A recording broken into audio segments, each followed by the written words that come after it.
Welcome everyone to the fifth down. This year the North Star League split into two divisions for football, the Big Dipper and the Little Dipper. Whittemore Prescott claimed the Big Dipper division with a 7-0 record, and the Hillman clinched the Little Dipper also with a 7-0 record. So as fate would have it, these two unbeaten teams hit the gridiron tonight in a battle for the North Star League. The Tigers were in their pink unis in support of Breast Cancer Awareness Month. Cardinals already up 19-6, and after a muff punt, Dakota Kinney takes this one in for a 5-yard touchdown run, and Whittemore Prescott increases their lead to 25-6. Hillman not ready to give up though. Fourth quarter, and David Jolka carries the ball for a 4-yard touchdown run. Tigers cut the lead to just 11. Cardinals come right back though with a 53-yard touchdown run from our fifth down player of the week, Travis McDonald, to seal this game. Final score: Whittemore 31, Hillman 14. The Cardinals will go for the undefeated season next week. It was a soggy homecoming night for the Rogers City Hurons, who hosted the Oscoda Owls. Jacob Maloka gets the Hurons on the board first with a 65-yard run, but the Owls tie things up with 3:45 left in the half. It's Thomas Klein who takes it up the gut and past a host of Hurons for the touchdown, but it's a whole host of Hurons who stop Klein from getting into the end zone for the 2-point conversion. That would have given Oscoda the lead, and on the next drive down, Rogers City reclaims their lead. It's Maloka again who makes a beeline to the end zone for his second touchdown of the game. Maloka's TD run makes it a 12-6 game at half. The senior running back passing 1,000 yards on the season after his impressive performance tonight. Big milestone there, and the Hurons would take this game by a final score of 38-6. Alcona was home tonight looking to keep their playoff hopes alive with a win against Manton. Already down 13-0 at halftime, but Tim Hutchinson is going to change all that with a 75-yard kick return for a touchdown. Tigers cut the lead to just 7. Manton coming back with a 4-yard touchdown run here from their fullback, Luke Shepler. Rangers back up by 13, 19-6 in the third quarter. Boone Bouchard answers right back for Alcona with a 27-yard carry into the end zone for a touchdown that puts the Tigers back in this game, but Manton would run away with it in the fourth thanks in part to this touchdown run from Shepler again. Final score: Manton 49, Alcona 18. Over to Posen, the home of the Vikings, who took a 50-0 lead over the Brimley Bays in just the first half, but the Bays were not going to stay scoreless for very long.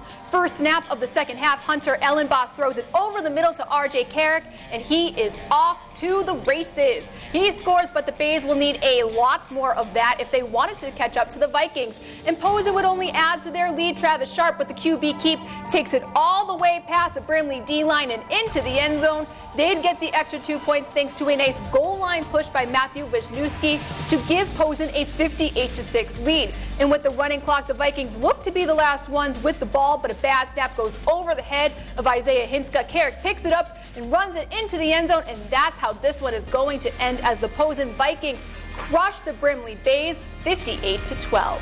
Welcome back, everyone. Let's jump right back into the action with Alpena's final home game this season. The Wildcats hoping for a bounce-back win against the Petoskey Northmen after a heartbreaking loss last week. Northmen come out running the ball with Brent Murray, who has a 1-yard touchdown run here to give Petoskey the early 7-0 lead. Wildcats trying to answer with a score of their own. Evan Letourneau here is going to line up for a 37-yard field goal. It has the distance, and it goes through the uprights to cut Petoskey's lead to just 4 points. Fourth quarter now, and Tyler Pintar is going to roll out. Can't find anyone, so he calls his own number and dives into the pylon for the touchdown. Wildcats take the 11-7 lead with a successful 2-point conversion, but the mistakes would come back to haunt Alpena as the pass is intercepted by Evan Whitmore. Northmen come back in the second half and win this game 28-17. Johannesburg Lewiston at home tonight, taking on Fife Lake Forest area. And it's the Warriors who strike first from about 25 yards out. Hollis Thomas takes the handoff and runs it in for the touchdown. And with a successful 2-point conversion, they take an early 8-zip lead. But the Cardinals answer right back on their next drive. It's Logan Huff who takes the toss from Brandon Huff, and he outruns Thomas on his way into the end zone. The extra kick is good, but Joburg still trails by 1. Ethan May would score to give the Cardinals the lead with 2:44 left in this one, but it's Logan Huff who extends their lead to 8. He takes the ball up the right. Zach Denboer is no match for Huff's speed. That touchdown run will put Joburg up 19-8 by the end of the first quarter, and it's all Joburg from there as they take this one 47-8.